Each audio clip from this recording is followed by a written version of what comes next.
Fala galera, tudo bem com vocês? Hoje nós vamos para a nossa aula de arte pré-histórica, continuação da nossa última aula. Vamos lá?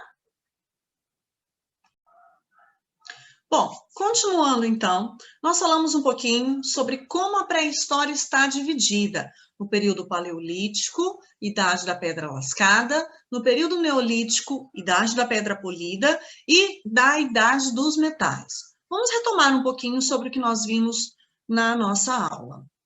Quando nós falamos então da pré-história, nós estamos falando de um período da história da arte em que surge os primeiros desenhos, os primeiros registros do homem dentro, nas paredes das cavernas, e esses desenhos, eles utilizavam materiais os mais diversos possíveis, como argila, terra, grama, carvão e outros minerais que eles acabavam encontrando. Nós temos aqui uma imagem do período paleolítico, em que ele é caracterizado pela representação de animais. Eles tinham uma preocupação ritualística muito grande. Então, quando eles desenhavam esses animais nas paredes das cavernas, a preocupação era que a alma desse animal iria ficar presa lá, nesse desenho. E assim, ele iria atrair outros animais e aquele grupo de pessoas não ficariam sem alimento. Uma outra característica é que eles eram nômades, consumiam tudo que tinham num determinado lugar, numa determinada região, e quando terminasse os seus alimentos, eles se mudavam, eles iam para outro lugar. Aqui nesse período paleolítico também, vale lembrar que eles não dominavam o fogo. Então, quando pegava fogo, né, batendo uma pedra na outra para tentar afiar e produzir uma arma, pegava fogo em tudo. Então, ele acabava tendo que se mudar também por esse motivo. Bom, aqui nós temos mais algumas imagens, tem um videozinho aqui que eu sugiro que você abra para você assistir, tá? É interessante porque nós temos um pouquinho do recorte de como era aquele período. Já pensando no período neolítico, que é a idade da pedra polida, nós temos o surgimento das primeiras esculturas, como é o caso da Vênus de Willendorf, que nós temos aqui. Vênus, porque é considerada um padrão de beleza, e de Willendorf, porque ela foi encontrada na região de Willendorf. Por isso, esse nome. Aqui na imagem do meio, nós temos a representação da escultura que foi encontrada dentro de um sítio arqueológico, numa escavação. Eles utilizaram recursos tecnológicos e preencheram os espaços num molde, fazendo assim com que nós consigamos ver como ela realmente era. Significa padrão de beleza para a época. O rosto, a figura ali, por não ter um rosto, representa todas as mulheres, e o seu corpo mais fortinho, mais gordinho, que ela seria uma boa mãe ou teria filhos fortes. Por isso, a representação de uma mulher mais forte. Nós temos, então, algumas características em relação a materiais utilizados. Isso aqui nós já vimos, é só para a gente poder relembrar um pouquinho, mas dentro do período da história, da arte pré-histórica, ela é caracterizada pela perfeição técnica. Então, nós conseguimos identificar nos animais, nos desenhos, principalmente do período paleolítico, muitas características, muitos elementos significativos e únicos dos animais, tá? As tintas, eles usavam materiais como óxidos minerais, carbonos, ossos carbonizados, sangue de animal, pedra. Lembrando que o sangue de animal, eles utilizavam na pintura, mas era como se fosse uma consequência, porque eles armazenavam as tintas, os recipientes que eles utilizavam, era osso oco de animal. E daí, como eles guardavam lá dentro e havia resquícios de sangue, acabou se misturando com aquele material, com aquela tinta, e indo para a parede junto, tá? Um pincel, como inicialmente eles não tinham o pincel como nós temos hoje, eles usavam o dedo, as mãos, e na sequência eles foram utilizando pelo de animais, folhas e até alguns pedacinhos de pau para fazer a pintura. Característica ritualística, muitos detalhes na imagem, como a gente consegue observar aqui. E são várias imagens sobrepostas. Isso também acaba sendo interessante. Tem alguns estudos que falam que essas imagens, quanto maior o animal, ou mais marcado for o seu contorno, mais forte ele era. Então, isso acaba sendo observado aqui nesse desenho, nessa imagem. Mais algumas imagens para ilustrar. Aqui em Altamira, na França.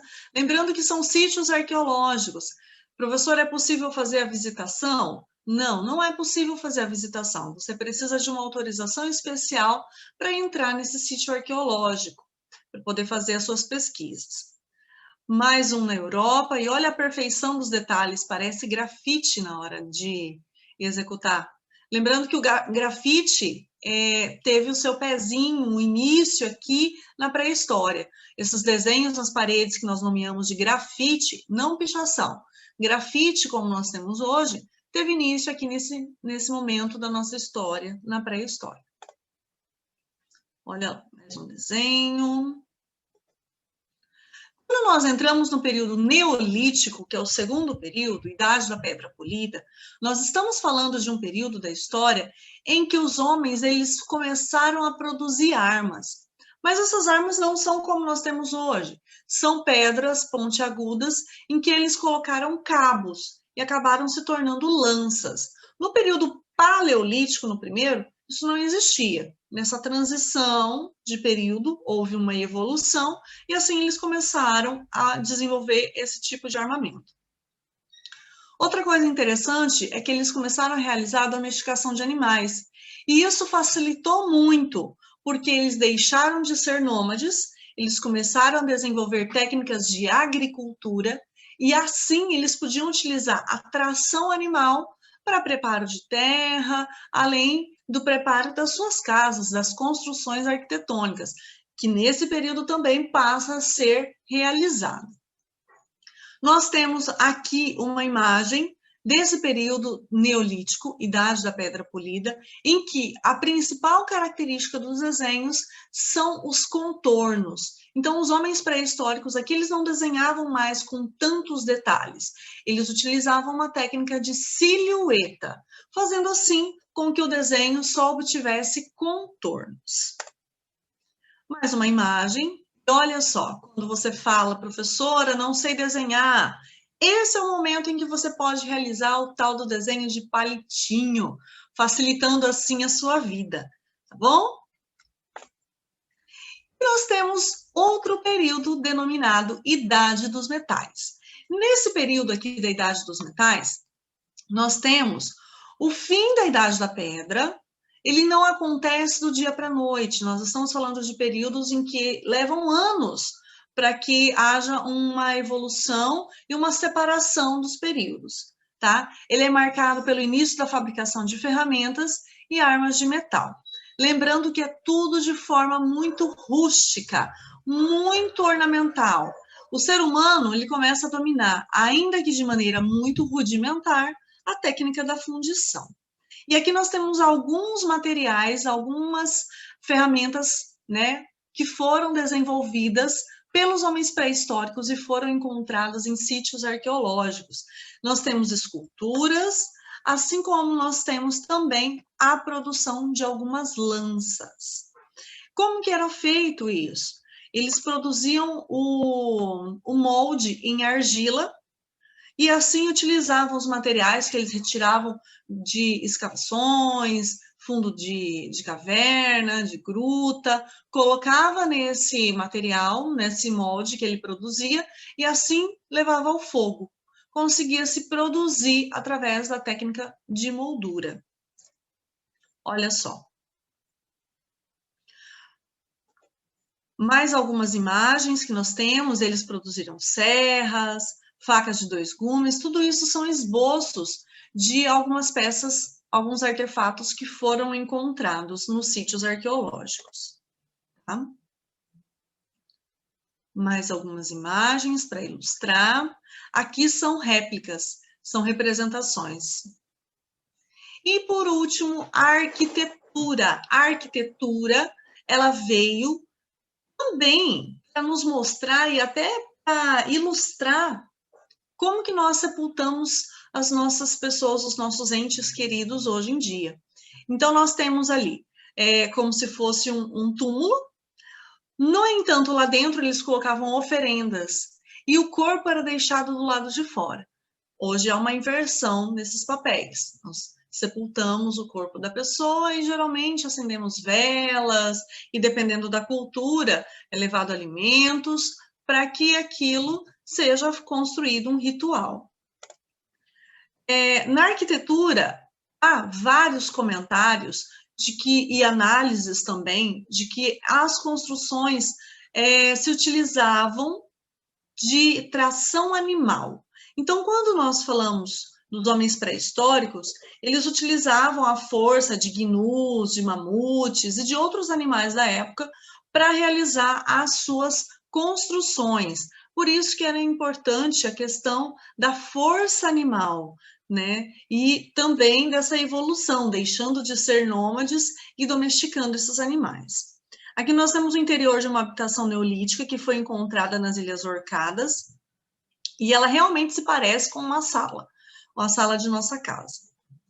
Nós temos os monumentos megalíticos, que são grandes pedras fincadas ao chão, e é legal porque começa a estudar as teorias de evolução do homem. Nós aqui nesse momento estamos falando de evolucionismo e não de criacionismo. Esses monumentos megalíticos, eles vieram para desafiar a nossa civilização e tentar compreender como que esses homens viviam, de que forma que eles agiam, o comportamento em sociedade. Essa construção aqui, nós temos um esboço dela aqui no cantinho, que vem mostrar a estrutura, a organização desse projeto. E ele se parece muito com uma igreja, um templo, né? No centro nós temos uma pedra grande, como se representasse um altar, e ao lado nós temos outras pedras, como se fosse a assembleia. Então, pensando que eles veneravam o sol, os elementos da natureza, agora nós conseguimos perceber que eles produziam espaços específicos para esse culto. Mais uma imagem, e essa eu acredito que todos vocês já conheçam. E daí, no Brasil, nós temos também pintura pré-histórica? Temos pintura pré-histórica, sim.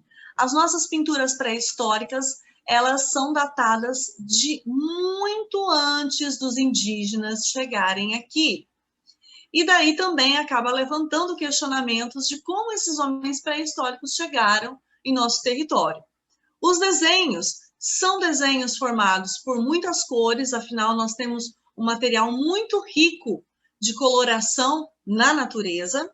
Nós temos imagens no Piauí, nós temos na Bahia, aqui no estado do Paraná nós temos também alguns sítios arqueológicos, tá? Na Serra da Capivara, olha só, essa imagem aqui, ela é uma imagem bem interessante, porque faz a representação de um animal, mais algumas imagens também da Serra da Capivara. Então, pensar que a arte pré-histórica ela é exclusivamente da Europa, não, é um equívoco. Nós temos também arte pré-histórica aqui no nosso país. Tá bom? E, por fim, nós temos outras expressões artísticas rupestres, que são os petroglifos, que são rochas gravadas com representações simbólicas, geralmente associadas a registros, fatos e mitos, podendo ser gravados em rochas internas e externas. Os petroglifos, eles podem ser construídos do lado de fora ou dentro das cavernas. E nós temos os geoglifos, que daí é um pouquinho maior. Temos alguns geoglifos que se estendem, têm extensão de mais ou menos 50, 60 quilômetros. Então, eles só podem ser vistos de muito alto. Vamos dar uma olhadinha ali. Aqui nós temos os petroglifos, que são esculturas feitas nas pedras, também representando o homem pré-histórico, o seu comportamento, a sua comunidade. nós temos na Líbia, nós temos na Itália, Colômbia, na Ilha de Páscoa, com as cabeças gigantes, a Pedra do Ingá também, na Ilha de Páscoa. Todos esses são considerados petroglifos. E quando nós falamos de geoglifos, nós estamos falando desse tipo de arte aqui, de produção. Esse daqui é uma imagem de satélite, tá? Nós temos o formato de um beija-flor e eles costumavam fazer isso para fazer demarcação de terras, também para a questão de organizar a irrigação. Então, quando nós falamos de geoglifos, nós estamos falando principalmente das linhas de Nazca, que fica no deserto do Peru. Essas linhas de Nazca são imensas produções geoglíficas que foram produzidas antes, né, dos homens da nossa sociedade contemporânea estar aqui, pelos homens pré-históricos, mais precisamente, e acabou sendo considerado um patrimônio mundial pela Unesco em 1994. Elas foram descobertas no ano de 1927, tá? Quando um piloto acabou descobrindo. São mais de 13 mil traços que formam 800 figuras. Algumas delas se estendem por mais de 65 quilômetros. Então, são muito grandes. Olha só, nós temos também no Reino Unido, tá? E aquilo que eu disse para vocês. A herança da arte rupestre é a arte grafite, a arte que nós temos de rua, esses desenhos nas paredes que nós temos, e também a land art, que é você utilizar elementos da natureza para a produção artística. Espero que você tenha entendido. Esse é o conteúdo da nossa aula sobre pré-história. Um beijo e até a próxima aula.